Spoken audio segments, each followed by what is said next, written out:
మారినా, ప్రభుత్వాలు మారినా తప్పు కళాకారుల బతుకులు మాత్రం మారడం లేదు. ఎందుకంటే ఇప్పుడు నూతన ప్రభుత్వం వచ్చి కూడా నేటికి 18 నెలలు కావస్తున్నా ఇప్పటి వరకు తప్పు కళాకారులకు పెన్షన్ కోసం ఆన్లైన్ లో నమోదు చేసుకునే ప్రక్రియ ఇప్పటి వరకు ఆన్లైన్ లో విడుదల చేయలేదు. అలాగే డప్పు కళాకారులు అందరితో పాటు ఈ రోజు 4,000 పెన్షన్ మాత్రమే తీసుకుంటున్నారు. డప్పు కళాకారుల పెన్షన్ ను గతంలో అనేక ఉద్యమాలు పోరాటాల ద్వారా 3,000 రూపాయల పెన్షన్ సాధించుకున్నాం. కానీ అందరి సామాజిక పెన్షన్లు 200 రూపాయలు వచ్చినప్పుడు డప్పు కళాకారులకు 3,000 రూపాయల పెన్షన్ సాధించుకున్నాం.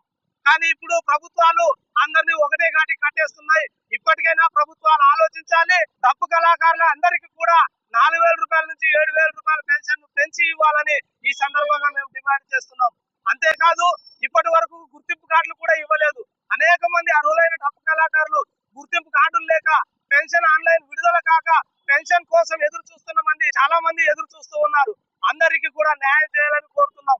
అంతేకాదు డప్పు కళాకారులు కూడా ఆత్మగౌరవంగా బతికేందుకు 3 సెంట్ల ఇంటి స్థలాన్ని అలాగే 2 ఎకరాల భూమిని ఇవ్వాలని డిమాండ్ చేస్తున్నాం.